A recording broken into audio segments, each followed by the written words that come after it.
sama? Oh Kristen ya. Oh, Kristen baik Ya. dulu. Oke, boleh saya tambahin? Oh silahkan.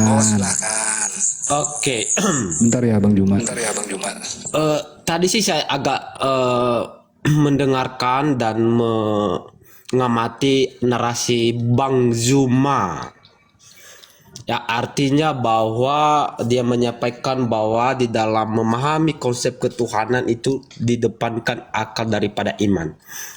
Jadi ketika dia menyampaikan hal itu, berarti ketika pun saya membuat framing bahwa saya mengatakan bahwa perjalanan agama Islam itu adalah perjalanan menuju akal.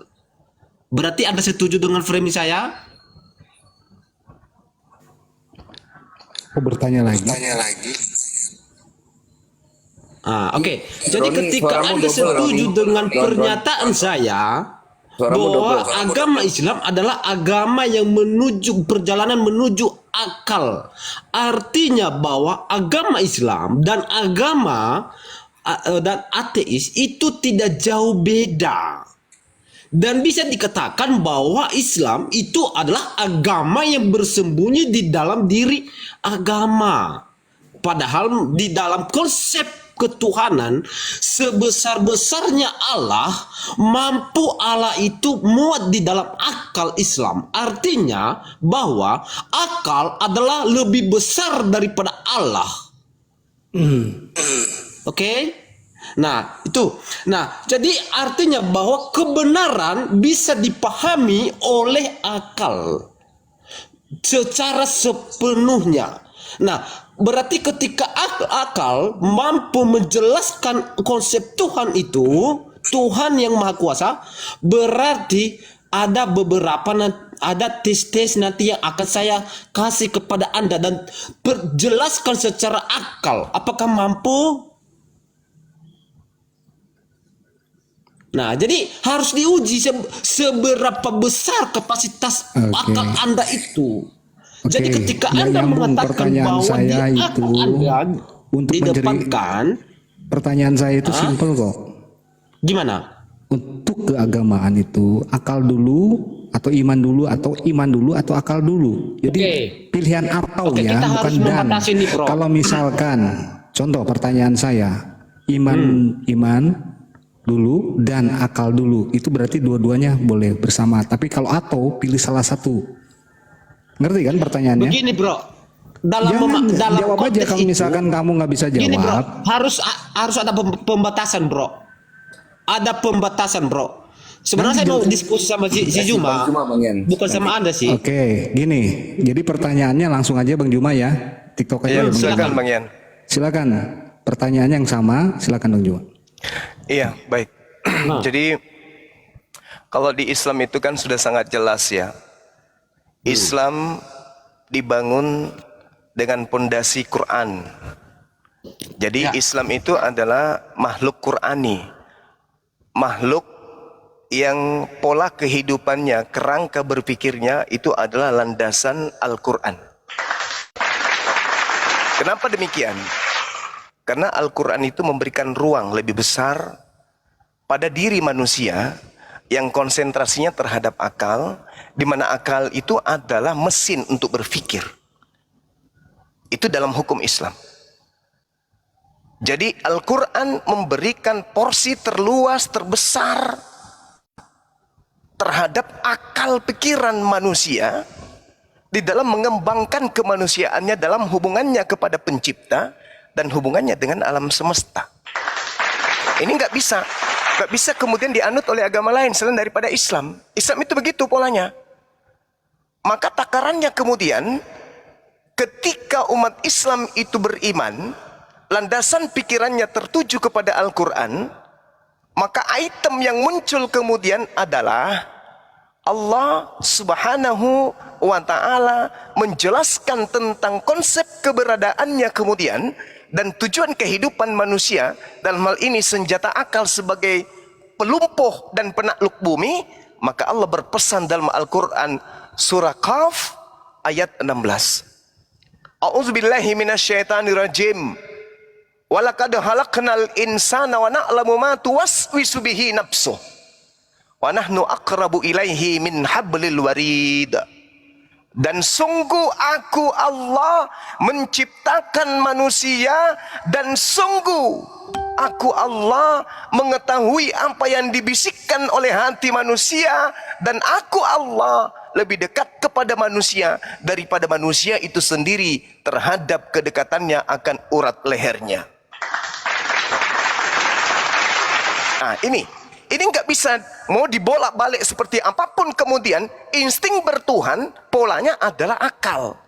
Pada diri manusia untuk mencari keberadaan Tuhan, Allah mengatakan tak usah kamu cari aku lebih dekat daripada urat nadimu. Kamu terhadap urat nadimu itu belum apa-apa, aku lebih dekat kepadamu daripada urat nadimu. Mana pembuktiannya?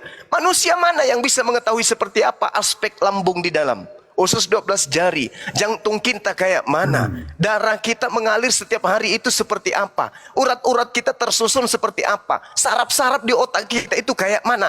Ini ada di batok kepala, tapi kita sendiri selaku manusia tak tahu item-item apa aja, bentuknya seperti apa, kayak mana cara operasionalnya. Padahal kita mengaku itu adalah kepala kita, tapi kita nggak tahu apa yang ada di dalamnya. Maka Allah mengatakan apa? Walaqad khalaqnal insana wa na'lamu ma tuwaswisu bihi nafsuh. Aku lebih dekat kepada mereka, kata Allah. Wa nahnu aqrabu ilaihi min hablil warid. Bahkan aku lebih dekat kepada manusia itu daripada manusia itu sendiri terhadap urat lehernya. Gila kan? Gila kan Al-Quran itu? Maka Al-Quran menopang, kemudian sabar, insting keberagamaan umat Islam itu dalam pola hubungannya dengan Tuhannya dan pola hubungannya kepada alam semesta ini, itu teranulir dalam simpul Al-Quranul Karim. Maka jabaran utama dalam Islam itu adalah akal. Karena Al-Quran memberikan porsi terluas, terbesar pada diri manusia, pada unsur akalnya. Itulah Al-Quran. Al-Quran menyajikan keberlangsungan kehidupan manusia untuk bertuhan, untuk bersosialisasi, untuk bermasyarakat, untuk memberikan efek terhadap dirinya sendiri, entah itu baik atau buruk, polanya lebih dominan kepada akal. Al-Quran menyajikan lebih besar akal itu kepada umat Islam daripada yang lain. Demikian. Oke, brother, terima kasih. Saya juga akan memberikan suatu narasi yang mengawali di mana saya percaya bahwa dalam konsep ketuhanan itu lebih diutamakan iman daripada akal. Kenapa saya mengatakan? Dasarnya apa? Kita harus melihat di dalam Amsal pasal 3 ayat 5 dan 6. Di mana di sana berbunyi, janganlah bersandar kepada pengertianmu, tetapi percayalah kepada Tuhan. Dan di dalam Ibrani pasal 11 ayat 1, iman adalah dasar segala sesuatu yang kita harapkan dan bukti dari segala sesuatu yang tidak kita lihat. Artinya dalam konsep Tuhan, ya, dalam karya-karyanya dan kemahabesarnya, ya, kami secara akal tidak mampu secara manusia untuk menjelaskan seperti apakah itu Allah. Namun kami hanya bisa menjelaskan siapa itu Allah hanya sejauh dia memperkenalkan dirinya melalui di dalam Alkitab. Jadi selain di dalam Alkitab itu adalah milik hak progresif Allah. Ya. Jadi ada hal-hal yang kita ketahui di dalam diri Allah. Karena kenapa? Saya menyadari, saya tahu diri. Saya harus tahu diri saya ini adalah terbatas. Akal saya terbatas. Nah, ketika Anda mengatakan bahwa akal Anda didepankan dalam konsep ketuhanan, seberapa besar kapasitas otak Anda itu? Apakah boleh saya tes dalam konsep ketuhanan Anda? Mampukah Anda menjelaskan Tuhanmu itu seperti apa? Nah, jadi itulah dalam konsep ketuhanan kami, dalam karya-karya keselamatan, penciptaan dan segala macam, ya, tidak bisa dibatasi oleh akal manusia. Makanya Tuhan kami melarang kami, janganlah bersandar kepada pengertianmu. Kenapa begitu, bro? Karena pikiran ini bisa menyesatkan. Bagaimana Anda mengandalkan akal? Berarti Anda mengandalkan akal daripada Tuhan. Berarti Anda tidak ada bedanya dengan ateis, bro.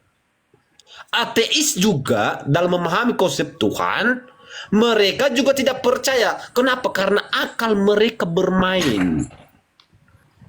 Itu ya. Jadi sehingga mereka tidak percaya kepada Tuhan. Jadi makanya saya mengatakan tidak ada bedanya, bro. Iya. Untuk teman-teman di bawah, Bang Marcelino, jika ingin syahadat tadi mungkin dia terpental ya. Jadi boleh naik lagi dan silakan Bang Zuma untuk ditanggapi Bang Roni ini. Baik. Benar yang disampaikan oleh beliau. Tolong dicatat teman-teman. Silakan. Beliau mengatakan Amsal 3 nomor 5 nomor 6. Percayalah kepada Tuhan dengan segenap hatimu dan jangan bersandar kepada pengertianmu sendiri. Akuilah Dia dalam segala lakumu, maka Ia akan meluruskan jalanmu. Ini betul. Kalau di dalam Amsal 3 kita nggak boleh bersandar pada pengertian kita sendiri, apalagi bersandar kepada pengertian orang lain. Tidak boleh. Maka rujukannya itu harus kepada siapa? Kepada Allah, kepada Tuhan. Kepada Tuhan, tidak boleh kepada karangan-karangan orang lain, tidak boleh. Kenapa? Kenapa demikian? Karena Tuhan itu maha tahu. Tuhan itu maha tahu. Sumber segala pengetahuan itu adalah Tuhan. Maka Tuhan menciptakan makhluknya bernama manusia, memberikan chip pada manusia berupa memori yang disebut akal.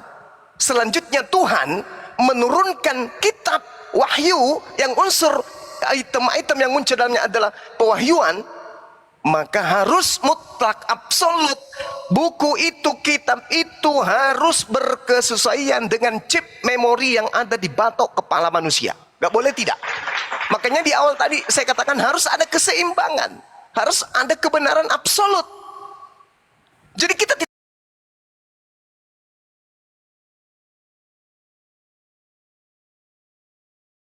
boleh bersandar kepada karangan-karangan orang, kesaksian-kesaksian, nggak boleh.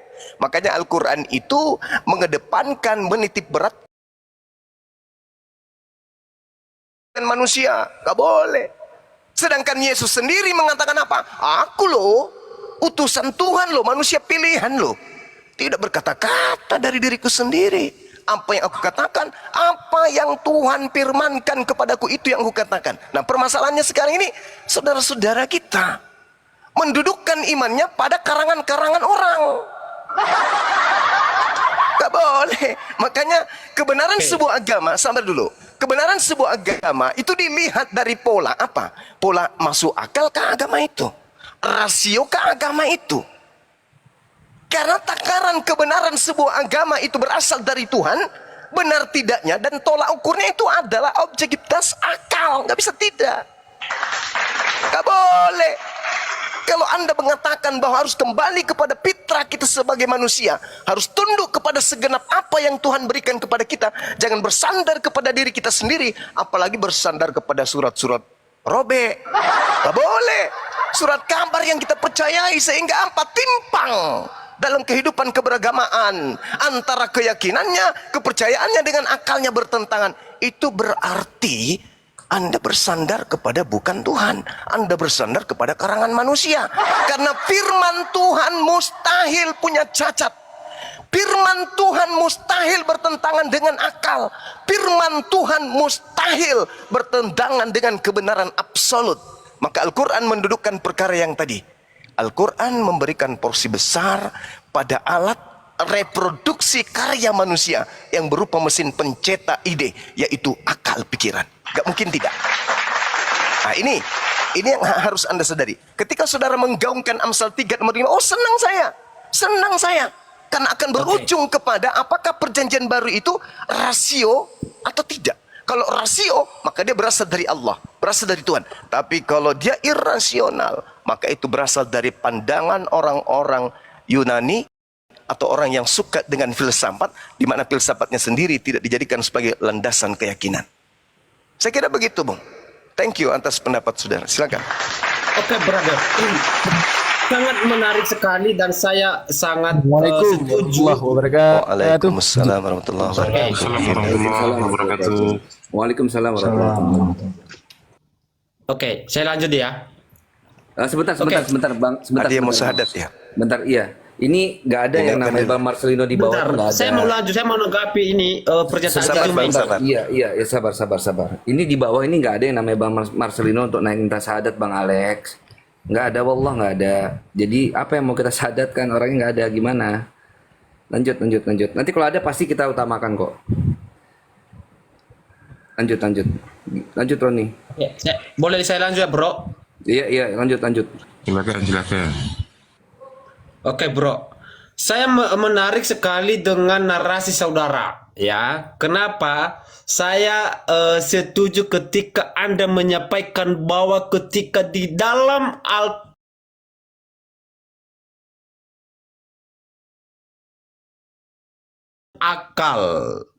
Nah, jadi saya setuju sampai di situ. Nah, maka kita cross check kembali. Apakah manakah yang dimaksud, manakah yang masuk akal? Apakah kitab suci Islam atau kitab suci Kristen? Nah, contoh saya memberikan suatu perbandingan, bro. Ya, berarti ketika ada yang bertentangan berarti itu bukan kitab suci. Anda setuju? Ya. Bro Juma? Saya setuju. Oke. Nah, jadi ketika ada yang bertentangan berarti itu bukan kitab suci. Mari kita buktikan sekarang secara akal. Kitab Anda itu diwahyukan kepada Muhammad dan tidak diwahyukan kepada oleh orang lain. Artinya bahwa Muhammad itu hanya menerima wahyu itu sendiri, tidak diterima oleh orang lain. Artinya bahwa dia tidak ada yang harusnya kontradiksi, tidak ada yang tidak masuk akal karena dia yang sendiri dong. Tidak ada pihak kedua, pihak ketiga. Harus lurus sejalan jalur ceritanya. Nah, harusnya begitu. Tetapi ketika kita memakai akal yang Anda bilang, tetapi kenapa banyak sekali yang kontradiksi dan bertentangan dengan akal? Contoh Al-Quran 27 ayat 8 dan kita membandingkan dengan Al-Quran 28 ayat 30. Kenapa itu ceritanya sama tetapi berbeda? Padahal hanya satu orang yang menerima. Harusnya sinkron dong. Kecuali kalau ada orang kedua, ketiga, dan keempat, ya mungkin bisa berbeda gitulah ya, tapi bisa diselaraskan secara begini kan, bisa diselesaikan secara studi banding gitu kan, ya bisa diselesaikan. Tetapi ini hanya seorang, harusnya sinkron bro. Nah tetapi ini kenapa berbeda? Berarti kitab suci ada bukan kitab suci asli ya, tetapi palsu kalau begitu. Coba direspon bro. Masih banyak yang layak. Ini hanya satu aja. Masih kalau nanti Anda minta mana lagi yang bertentangan dengan akal, saya akan tunjukkan ayat yang lain. Tapi ini hanya satu aja dulu, biar Anda jangan terguncang. Iya, silakan. Baik. Saya ambil satu ayat aja ya. Al-Quran yang Anda sebutkan, An-Nahl ayat 8. Wa subhanallah. Allah itu maha suci, tidak bertentangan dengan akal. Rabbil alamin, Tuhan seluruh alam semesta, gak bertentangan dengan akal. Apanya yang bertentangan dengan akal di sini? Yang dimaksud sabar bang. Yang dimaksud bertentangan dengan akal adalah manusia melahirkan pencipta. Itu yang dimaksud. Tuhan berinkarnasi, menjelma menjadi makhluk cupu. Itu maksudnya. Ini malah menguatkan akal sehat. Allah pencipta alam semesta itu maha suci. Tak ada yang bertentangan dengan akal. Disebabkan karena kalau pencipta alam semesta ini tidak maha suci, itu bukan pencipta alam semesta. Itu pasti tatarannya ciptaan. Coba aja Anda tunjukkan satu sembahan di atas muka bumi ini yang selain daripada Allah. Pasti kami umat Islam akan menemukan cacatnya. Contoh misalnya Yesus. Cacatnya kami temukan. Allah Subhanahu wa taala cacatnya, coba ada nggak di dunia ini manusia yang bisa menunjukkan cacatnya daripada Allah? Tak ada. Nah, inilah yang disebut bahwa pencipta itu harus sampai pada kebenaran absolut, mutlak. Tidak boleh ada cacat. Nah, sedangkan yang kita bahas di sini adalah terkait dengan iman dan akal. Iman itu harus selaras dengan akal. Akal ini harus mensuplai kebenaran terhadap iman. Sehingga imannya itu bukan iman buta. Makanya kalau saya ditanya, lebih dulu mana? Ya lebih dulu akal. Karena akal mengarahkan iman yang tadinya rusak, iman yang tadinya salah, menjadi iman yang betul. Tapi kalau iman yang lebih dulu, namanya sudah iman, akal dipensiunkan. Karena saking percayanya. Contoh misalnya, di Kristen bergelar profesor, penemu-penemunya konon ceritanya mereka mengaku banyak orang-orang cerdas dan kiawan, profesor dan segala macam di Kristen itu. Tapi coba Anda berbicara terkait dengan kepercayaan, keimanannya. Ancur, anak TK lebih akalnya berfungsi daripada seorang pendeta ataupun pastor. Anak TK coba kasih gambar Yesus. Kasih gambar Yesus, kasih gambar ayam, anak TK bisa bedakan tuh. Tapi kalau kemudian seorang pendeta disuruh tunjuk, ini siapa? Ini Tuhan Yesus katanya. Anak TK mengatakan ini manusia bernama Yesus. Kalau pendeta ini Tuhan Yesus. Kan anak TK lebih hebat daripada seorang pastor, daripada seorang pendeta yang lulusan STTTTTTTT. Kenapa? Karena mereka lebih mengedepankan iman. Akal dipensiunkan. Ya kalau iman lebih dulu, tetapi akal mengikut untuk bekerja, memberikan asupan-asupan pemikiran-pemikiran yang benar, maka iman itu akan terarah nanti. Ujungnya apa? Asyhadu alla ilaha illallah wa asyhadu anna Muhammadar Rasulullah. Tapi kalau seia sekata antara iman dan perpuluhan, sampai dikubur neraka malah. Itu bang, itu yang perlu Anda pahami. Jadi di sini ketika Anda membawa Al-Quran, tak ada yang tidak masuk akal di situ. Bertumbuh iman kami, Allah yang kami sembah itu maha suci, dialah Allah Tuhan semesta alam. Nah sekarang saya balik bertanya kepada saudara, masuk akalkah kemudian ketika pencipta alam semesta ini membutuhkan ibunya untuk membuat dia menjadi bertumbuh menjadi anak-anak? Silakan. Oke. Nanti di dalam narasi saya terakhir saya akan menjawab pertanyaan Anda, dan saya memulai dulu menanggapi jawaban Anda terhadap narasi saya tadi sebelumnya. Tadi saya memberikan beberapa ayat-ayat Al-Quran yang memberikan edukasi kepada kita bahwa kitab suci saudara itu banyak yang tidak masuk akal. Tetapi Anda mengatakan dari mana tidak masuk akal? Nah, sekarang saya menjelaskan. Tadi saya memulai bahwa Muhammad itu menerima,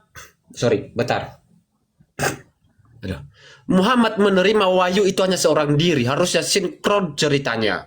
Tetapi di dalam cerita Quran 27 ayat nomor 8 dan Quran dibandingkan Al-Quran 28 ayat 30 itu tidak sesuai.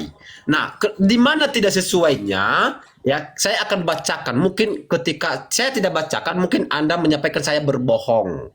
Nah, oke, saya akan membacakan An-Nahl ya ayat 8. Maka tatkala dia tiba di tempat api itu, diserulah dia bahwa telah diberkati orang-orang yang berada di dekat api itu dan orang-orang yang berada di sekitarnya, dan maha suci Allah Tuhan semesta alam. Nah, kita melihat perbandingannya. Ya, maka tatkala Musa sampai ke tempat api itu, sampai di situ sama. Nah, diserulah dia dari arah pinggir. Nah, ini udah mulai berbeda, bro. Di pinggir lembah yang sebelah kanannya, pada tempat yang berkahi dari sebatang pohon kayu, yaitu ya Musa, sesungguhnya aku adalah Tuhan semesta alam. Ya, kenapa tidak sinkron? Di sini ada berbunyi sebatang pohon kayu, sedangkan di ayat-ayat tidak ada. Artinya bahwa tidak sinkron, artinya bertentangan dengan akal. Nah, itu. Nah, tadi narasi Anda menyampaikan bahwa apakah Tuhan menjadi manusia, apakah bisa masuk akal atau tidak? Nah, bagi kami dalam konsep ketuhanan, kami tidak bisa membatasi dia secara akal dalam berkarya, dalam melakukan penebusan. Karena Tuhan mampu melakukan segala sesuatu di luar jangkauan akal, di dalam pikiran manusia. Karena Tuhan memiliki kehendak, makanya dia memiliki rencana. Makanya dia mengatakan, rencanaku bukanlah rencana manusia. Rencanaku bukanlah rencana kecelakaan, tetapi rencanaku adalah masa depan yang indah. Artinya bahwa rencana Tuhan dan rencana manusia itu bersungguh berbeda. Apa yang kita pikirkan itu bertolak belakang di hadapan Tuhan. Ketika kita melihat orang beribadah di pinggir jalan, oh kita melihat mereka itu sangat beriman. Itu kita melihat kacamata manusia. Tetapi Tuhan melihat hati saudara. Apakah Anda itu mencari penghormatan? Anda ingin dipuji? Apakah Anda ingin supaya dianggung-anggungkan? Nah, artinya itulah perbedaan konsep kami, bro. Ya. Dengan pertanyaan Anda. saya boleh disentuh sedikit, Bang? Oke, nanti ini terakhir ini. Oke, ini terakhir ya. Jadi saya menanggapi satu persatu narasi Anda. Jadi saya tidak mau melalui pertanyaan Anda. Nah, jadi itulah konsep dalam kami. Jadi Tuhan kami tidak membatasi secara akal. Nah, kalau kami membatasi, sama artinya bahwa kami sama dengan ateis. Oke, itu ya. Nah, terakhir saya akan menjawab pertanyaan Anda. Anda menanyakan tadi, coba diulang tadi, bro. Agak saya. Ini tajam ke Al-Quran tapi tumpul ke Bible. Gini, Bung, yang saya tanya, masuk akal tidak kemudian ketika Tuhan pencipta alam semesta membutuhkan kemudian bantuan seorang ibu untuk kemudian dia berkembang, bertumbuh menjadi anak-anak? Oke. Ketika Tuhan Yesus dalam mengambil atau menambahkan kodrat manusia di dalam dirinya, iya. Sabar, interupsi. Itu masuk akal atau tidak masuk akal? Itu aja kok poinnya. Nggak usah dijelaskan. Makanya saya bilang bahwa nggak usah dijelaskan, Bang. Nggak usah dijelaskan. Mengambil rupa manusia menjadi daging, menjadi kecap, menjadi lombok. Saya nggak butuh itu. Yang saya tanya, masuk akal atau tidak masuk akal? Tuhan pencipta alam semesta menjadi bayi. Silakan. Oke, masuk akal karena dia maha besar dong. Maha kuasa, dia mampu melakukan segala sesuatu. Berarti maha kuasa itu maksudnya dia bisa menjadi tidak maha kuasa? Ya bisa, dia dalam derajatnya, dalam kodrat kemanusiaannya. Berarti kalau dia maha kuasa, Anda ngerti nggak arti maha kuasa itu, Bang? secara keilahiannya dia mampu melakukan segala Enggak, yang saya sesuatu, tanya, bro. Anda ngerti nggak maha kuasa? Paham. Apa maha kuasa itu? Selama-lamanya Mampu maha kuasa kan? Mampu melakukan segala sesuatu. Oh bukan itu. Maha kuasa itu artinya selama-lamanya maha kuasa kan? Betul. Nah, ketika dia menjadi bayi, apakah dia masih maha kuasa? Oke, Anda percaya nggak dalam diri Yesus natur kemanusiaan dan Oh enggak, Keilahian. itu sudah tidak masuk akal. Ini kita berbicara mengenai akal, Bang. Itu konsep iman. Makanya ketika Anda tidak Itu menerima konsep itu, iman Anda. makanya bertentangan dengan akal, bro. Itu konsep akal yang saya bahas ini, konsep akal. Masuk akal tidak? Kan saya lebih mengedepankan Kalau- akal, Anda mengedepankan iman kan? Nah sekarang masuk Iya. akal tidak? Tuhan yang maha kuasa menjadi anak bayi yang cebok sendiri aja nggak berkuasa. Bagaimana itu, Bang? Oke.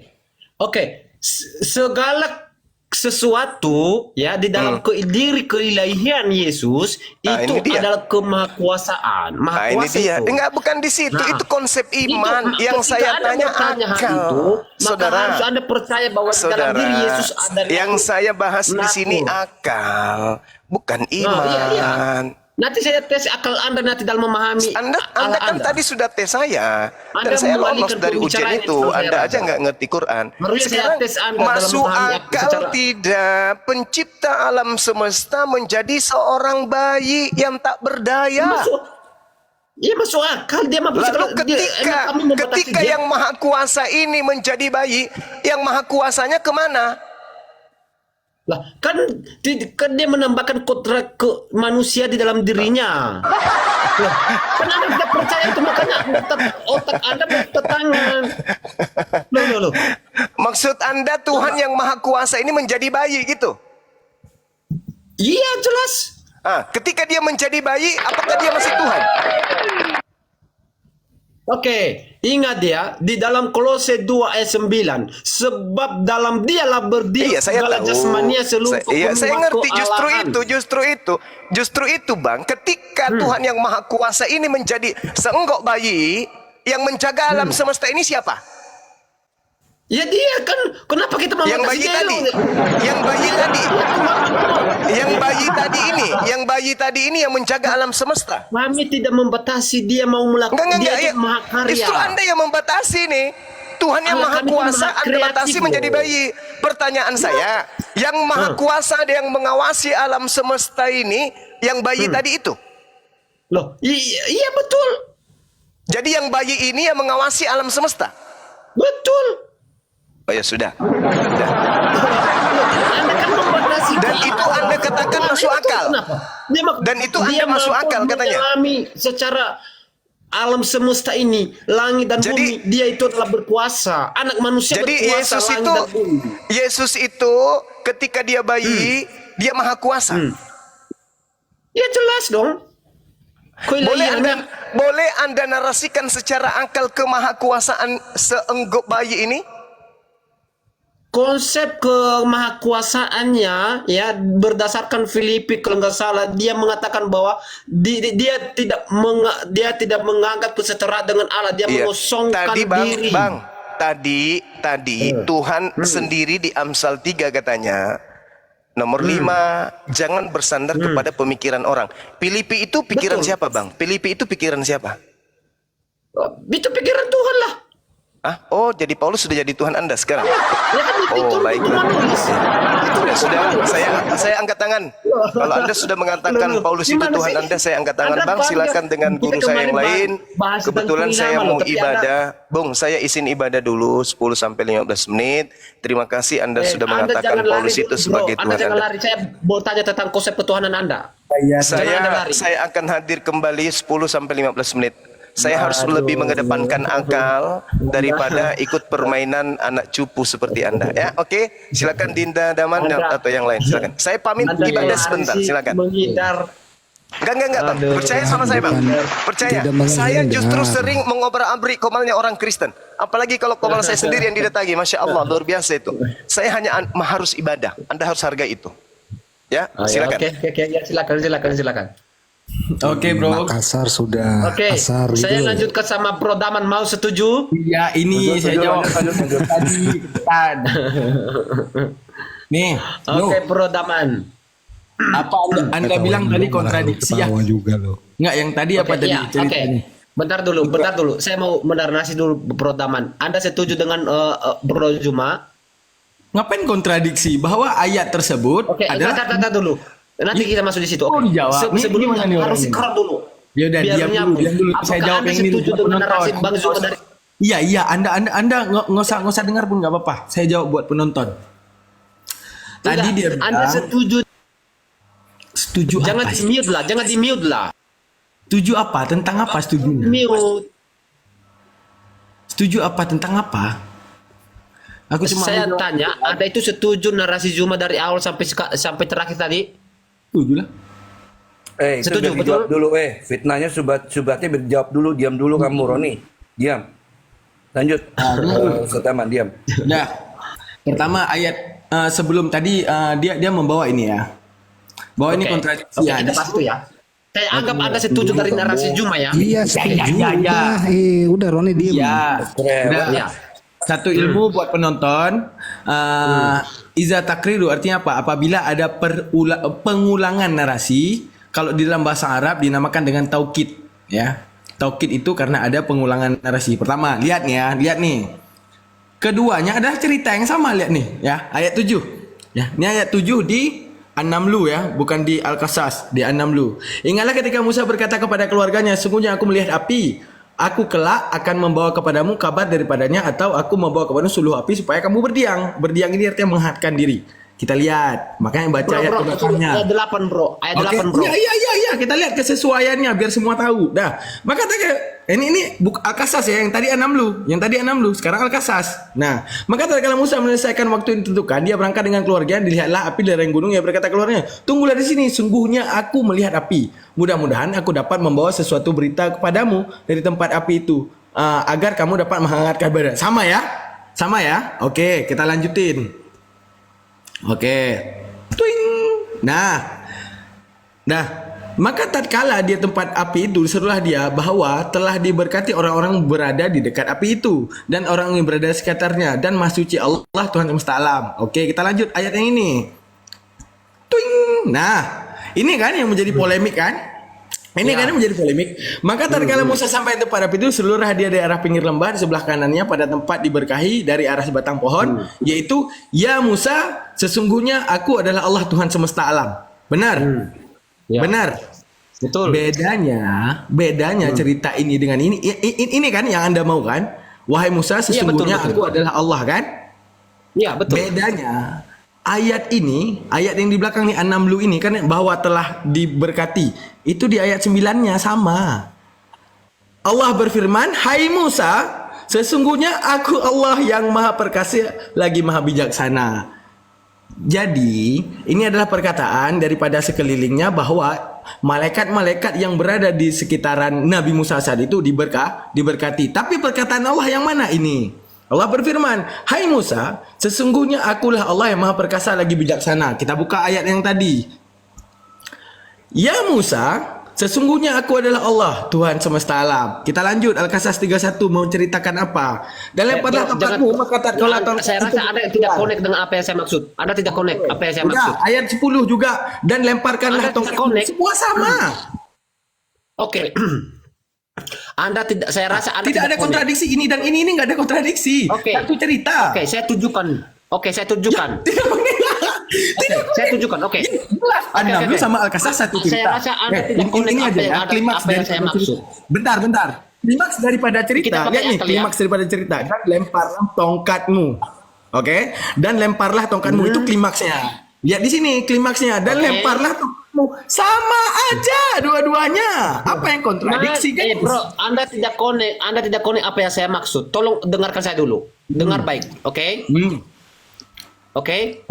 Nah, dengar saya baik ya. Saya mau menjelaskan di dalam surat An-Naml itu dia berbunyi, maka tatkala dia tiba di tempat api itu, dia serulah dia bahwa telah diberkahi orang-orang berada di dekat api itu dan orang-orang yang berada di sekitarnya, dan Maha Suci Allah, Tuhan semesta alam. Sampai di situ dulu.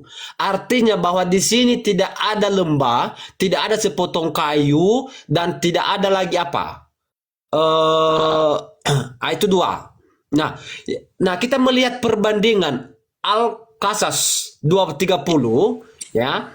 Maka tatkala Musa sampai ke tempat api itu, diserulah dari arah pinggir. Nah, ini habis ini ini udah berbeda. Pinggir lembah yang sebelah kanannya pada tempat yang diberkahi, ya, dari sebatang pohon kayu, ya. Tidak ada tadi di Al-Mad itu kan.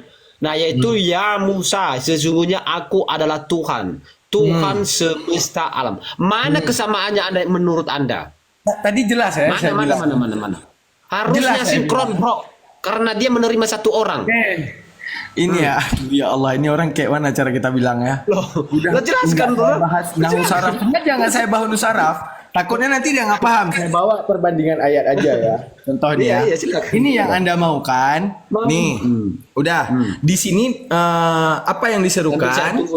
Innani anallah, apa? Sesungguhnya aku adalah Tuhan. Di An-Naml ada nggak kayak gitu? Ada, Bang. Di manakah dia, Bang? Sini. Allah berfirman, hai Musa, sesungguhnya aku Allah. Innahu anallah azizul hakim. Ada. Abangku ada, bukan nggak ada abangku. Cuman bedanya nih di ayat 9, abang lupa lihat ayat 9-nya. Makanya lihatnya di ayat 9. Di sini silakan mana? Ya udah, ini ya Musa, sesungguhnya aku adalah Allah. Yang di sini sama aja. Allah berfirman, hai Musa, sesungguhnya aku adalah Allah. Sama aja. Sama aja. Nggak ada beda. Mana sama aja. di pinggir lembah? Itu yang pertama. Persoalannya yang pertama, di Anmal tidak ada pinggir lembah, sedangkan di Al-Qasas itu ada, ya, di sebelah kanannya, ya, dan di Al-Qasas itu ada sebatang pohon kayu. Di dalam Anmal tidak ada, bro. Artinya tidak sama. Ya udah, coba jawab ini ya. Aku ketemu sama Pak Jokowi. Ini coba jawab ini. Aku ketemu sama Pak Jokowi di parkiran. Aku ngomong sama Pak Jokowi. Pak Jokowi ngomong dulu. Anda ngaku dulu. Kata Pak Jokowi. Coba bentar. Ketika Pak Jokowi ketemu sama aku ya, ini satu sisi orang ngomong, tadi jangan di-mute lah, jangan di-mute dulu, diam dulu, sabar. Saya diam, tapi jangan di-mute saya. Diam dulu. Nah, tadi ada orang kabar, tadi Daman ketemu Pak Jokowi. Pak Jokowi bilang, aku adalah presiden. Ketemunya di parkiran. Oke, satu sisi. Satu sisi ada orang bilang, tadi Daman ketemu Pak Jokowi. Kata Pak Jokowi, aku adalah presiden. Ada yang beda nggak di antara keduanya? Ketika parkiran itu tidak disebut, ada yang beda nggak kira-kira? Menurut Daman yang menerima yang berbicara di situ ada 2 orang, betul? Berbicara situ 2 orang, maksudnya yang Anda ingin bawa apa? Enggak, kalau mau enggak sekarang giliran saya dong. Saya udah jawab dong, ya kan? Saya udah jawab. Enggak, belum selesaikan dulu persoalan ini. Ada harus jujur dulu. Enggak, yang masalahnya tuh gini. Yang substansi, tau nggak di situ substansinya apa? Substansinya mau bilang bahwa tentang Allah, memperkenalkan diri, aku adalah Allah. Di ayat selanjutnya aku adalah Allah. Bedanya di ayat yang kedua menceritakan di mana tempatnya. Sama kayak bilang tadi, Jokowi ngomong, aku adalah presiden, tempatnya di parkiran. Satu kali waktu orang nyampain, contoh gini, ini Bang Daman ya, ini Bang Daman. Bang Daman ketemu sama Pak Jokowi. Ada 2 orang yang menyampaikan kepada Bang Moto. Satu orang ngomong, tadi gua lihat Daman di parkiran sama Pak Jokowi. Ngomong, kata Pak Jokowi, aku adalah presiden. Fine. Satu sisi, Bang Zuma misalnya, nyampain ke Akimoto, melihat Bang Daman. Datang, Bang Moto tahu nggak? Bang Daman tadi ketemu sama Pak Jokowi. Pak Jokowi bilang, aku adalah presiden. Cuma nggak disebut aja parkiran. Nggak ngomong parkiran doang. Itu salah nggak kira-kira? Kan begini, bro. Kan yang menerima wahyu itu hanya seorang, Muhammad. Tidak ada pihak ke-1 dan pihak ketiga. Dalam cerita Anda itu ada berapa pihak dong? Berapa? Udah. Hanya satu orang, bro. Harusnya harus sinkron, bro. Bukan ada pihak ke-1, pihak kedua.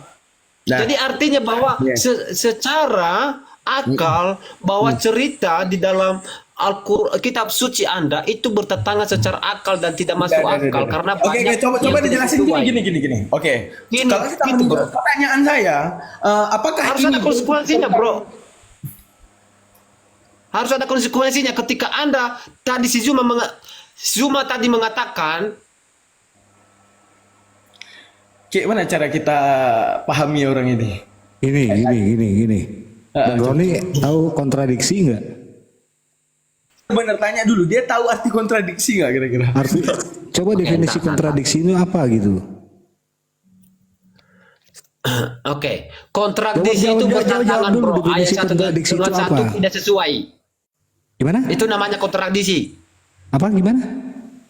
Ayat yang satu dan ada yang ke satu tidak sesuai. Kok artinya ayat? bertentangan. Apa definisi Tetapi ceritanya sama, kontradiksi? tetapi tidak Definisi sesuai. kontradiksi. Tidak sinkron. Itu namanya kontradiksi. Kok nggak sinkron? Anda Definisi saya kontradiksi itu apa? Coba buka di KBBI. Nggak sinkron dia ngerti ya sih? Anda kalau tanya tentang kontradiksi sama saya, kalau saya mengatakan itu berarti saya tahu, saya paham. Iya apa Ya, artinya itu kontradiksi ayat yang gitu? bertentangan tidak sesuai dengan ayat yang satu. Kok ayat? Itu artinya. Kok ayat? Definisi kontradiksi kok ayat ke ayat gimana? Anda sih? tidak paham. Apa definisi kontradiksi? Lu soalnya tuh jawab gimana sih? Pret lu. Kok ketawa Anda? Paksa saya bilang lagi Saya sekali lagi. jelaskan kontradiksi itu tidak sesuai dengan ayat yang satu, tapi ceritanya sama. Itu namanya kontradiksi, bro. Saya ngomong ke siapa? Keluarganya. Oke, asas juga. Maka tatkala Musa telah menyelesaikan waktu yang ditentukan, dia berangkat dengan keluarganya. Ayat selanjutnya sama ya Ya. bunyinya. Oke, ayat ke-8. Maka tatkala dia tempat api itu, diserulah dia bahwa telah berkati orang yang di dekat api itu dan orang-orang berada di sekitarnya. Maksudnya Allah Tuhan semesta alam. Kita lanjutin Al-Qasas. Nah, maka tatkala Musa sampai, diserulah dia dari arah pinggir lembah sebelah kanan pada tempat diberkahi dari sebatang pohon. Kayak saya bilang tadi, bedanya ayat ini menyebutkan tempat parkir aja. Tapi apa isinya? Ya Musa, sesungguhnya aku adalah Allah. Itu di Al-Qasas. Kalau di An-Naml ada juga di ayat 9 selanjutnya. Allah berfirman, "Hai Musa, sesungguhnya akulah Allah yang maha perkasa lagi maha bijaksana." Sama. Oke, kita lanjutkan ke ayat 10. Klimaks enggak? Klimaks daripada ayatnya, dan lemparkanlah tongkatmu. Maka tatkala tongkat itu menjadi ular dan Musa melihat bla bla bla bla bla tentang tongkat. Al-Qasas, kita buka lagi di Al-Qasas di 31, dan lemparkanlah tongkatmu. Maka tatkala tongkat itu menjadi ular. Apa yang kontradiksi? Yang kontradiksi itu gini, ayat selanjutnya saya tidak mempermasalahkan, brother. Saya tidak mempermasalahkan ayat selanjutnya, brother. Anda jangan kemana-mana dulu. Ntar saya tanya balik ya soal kontradiksi Bible ya, jangan kemana-mana. Bentar. Satu Wakimoto saya dulu. Lanjut aja. Ya, selesaikan dulu ini. Nggak apa-apa, Masih nanti banyak saya hal-hal tanya. lain yang lagi tentang kontradiksi Al-Quran. Udah, ini Tadi dulu. saya naik Ini dulu kenapa? aja, ini dulu. Karena Ini aja si dulu. Zuma menantang bahwa akal Ini itu diam dulu. lebih diduluan. Udah gagap berisik. Ayo, silakan. Saya menarik si Zuma tadi, makanya saya naik. Entar. Jawabkan lah. Berisik narasi gagap Anda. diam dulu ah. Makanya saya naik, bro. Si Zuma tadi akal. Diem Berarti dulu, diem dulu. Apaan? Ini harus orang dipertanggungjawabkan ini itu, kasih tahu. brother. Dah. Oke. Jangan bernarasi sembarangan kalau tidak ada Ya, nggak ada sabar. dasarnya. Oke ya teman-teman, kita baca sama-sama ya. Oke, sesuai daripada pemahaman Bapak Gereja. Apa kata Bapak Gereja? Kristus telah menebus kita dari dosa. Dengan dimana Kita kemana sih ini kita Sabar. ini kita bahas Al-Quran. Daripada Bukan Bapak Bible. Gereja, Bapak Gereja mengatakan kepada kita ya, Bapak Gereja, kenapa Yesus menebus dosa kita? Apakah dia terkutuk? Tidak, dia tidak terkutuk. Dia hanya mengambil kutuk dosa kita di atas tiang salib. Wah, bohong Pak Pendeta, mana dalilnya? Siap. Wah, ditunjukkan ya kan oleh Pak Pendeta. Apa yang ditunjukkan oleh Pak Pendeta? Oke, kita baca bareng-bareng ya. Aduh. Kita baca bareng-bareng ya Pak Pendeta. Selesaikan dulu masalah Al-Quran Anda, baru ke Bible. Ada Yesus telah konsekuensinya. menebus kita dari kutuk hukum Taurat. Wow, kata Pak Pendeta, dengan jalan menjadi kutuk karena kita. Oke, sebab ada tertulis, terkutuklah orang yang digantung pada kayu salib. Oh, ternyata Yesus mati terkutuk di atas tiang kayu salib karena mengambil kutuk dosa ya. Ya Pak Pendeta, benar. Berarti dia terkutuk di atas tiang salib karena mengambil kutuk kita ya Pak Pendeta. Benar. Tapi kan Pak Pendeta, ini aku kasih ini 1 Korintus 12:3. Itu apa yang dikatakan Pak Pendeta. Karena itu aku mau meyakinkan kamu bahwa tidak ada seorang pun yang berkata-kata oleh roh Allah ataupun roh kebenaran dapat berkata, terkutuklah Yesus. Lah, Selesaikan dulu pertanyaan saya, brother. Baru ke Alkitab. Soalnya begini, brother. Tadi si Zuma mengatakan ketika kitab suci bertentangan dengan akal itu bukan kitab suci, betul? Yang kayu salib tiba-tiba Artinya bahwa Al-Quran sekarang udah berkontradiksi. Maka Al-Quran itu adalah punya roh Allah. Orang yang mengutuk Yesus, siapa yang mengutuk Yesus? Kristen. Siapa yang mengutuk Yesus? Pak Pendeta. Adakah orang Islam mengutuk Yesus? Mengutuk Yesus? Tidak. Apa dikatakan? Qala ini Abdullah atani alkitab wa ja'alani nabiyya. Yang paling penting, wa ja'alani mubarakan, dan menjadikan dia orang yang terberkati. Aina kuntu wa ausani bisa zakati madum tuhaya, karena disebutkan dalam 1 Korintus 12:3 tidak punya roh kebenaran orang yang mengutuk Yesus. Siapa yang mengutuk Yesus? Galatia 3:13. Dalam satu Bible, satu mengutuk, satu membela, tapi kami pegang dalam hal membela Yesus. Itu kontradiksi gitu loh. Suatu peristiwa yang berbeda dalam artian, contoh gini, peristiwanya sama tapi Saya sih berbeda. begini, brother. Selesaikan dulu satu kontradiksi. persatu baru masuk ke Alkitab. Merupakan peristiwa atau kejadian Artinya yang tadi menimbulkan ada pertentangan. konsekuensi yang Yesus Contoh, memberikan. Ketika Alkitab suci bertentangan dengan akal, itu bukan kitab suci. Maka saya buktikan bahwa Al-Quran itu bukan kitab suci, bertentangan dengan akal. Maka konsekuensinya adalah Anda harus mengakui bahwa kitab suci Anda bukan adalah kitab suci yang benar, tapi ini kitab suci palsu. Betul? Udah. Betul enggak? Gantian ya. Iya Ron, iya. Cepat. Gantian ya. Sekarang saya bertanya nih. Shh, udah, sekarang gantian, gak usah tantrum. Gini, belum konsekuensinya Gini apa? itu harus ada tadi. Shh, coba Konsekuensinya nih. harus ada, brother. Shh, diam di konsekuensi. Selesaikan dulu, ada konsekuensinya. Anda harus akui dulu sama saya. Baru kita melangkah ke Bible. Nih Bible ya. Oke? Begini. Nih Bible Kurios. ya. Bible ya. Oke. Iya Ron. Kurios. Ron diam dulu Ron. Akui kepada saya. Enggak, kalau itu sudah dijawab sama kalau kitab suci enggak, Anda itu itu sudah dijawab kitab sama teman palsu. muslim. Ron. Jangan di-mute, woi. Iya, makanya kamu diam. Coba gantian. Ini takut ya Anda Bible-mu. harus selesaikan Takut. dulu, berikan pengakuan kepada saya. Udah selesai. Udah selesai. Ron, udah selesai. Cuma Udah selesai. Ayo, masa Roh Kudus nggak bisa bikin kamu tenang sih? Coba. Di Zuma tadi memberi Diam atau saya turunkan? Anda mau diam atau saya turunkan? Hah? kita harus Nampak kau nggak berakal. Akalmu Kita nggak harus ada, sesuai otak dengan ada, akal nggak ada. Kau diam dulu. Coba kita ya. harus mengikuti. Iya. Zuma tadi Diam dulu, Roni. Di sini dalam 2 Samuel 17. Iya. Aduh, ada berisik lagi. Coba di dalam 2 Samuel 17 nomor 25, ya kan? Di sini ada Yitra. Dia ini seorang Ismail. Diam dulu. pengakuan dulu. Yitra ini seorang Ismail, ya kan? 2 Samuel 17 nomor 25. Hey. Nah, Aduh, lihat ini baru nih kontradiksi nih. Nih Jangan kontradiksi. dipotong dulu lah. Diam dulu gantian rasinya. Nih, ini baru kontradiksi. Nih, ini baru kontradiksi. Akui dulu, saya Nggak usah diakui. Waduh, ini 11-12 dengan pas ini. akui dulu. Yetro ini orang mana nih? Yetro ini orang mana nih? Yetro ini orang Israel apa orang Ismail? Akui dulu. Ismail di situ. Di sini Ismail, di sini Yetro ini orang Ismail, ya kan? Ini sama-sama dari satu Roh Kudus loh.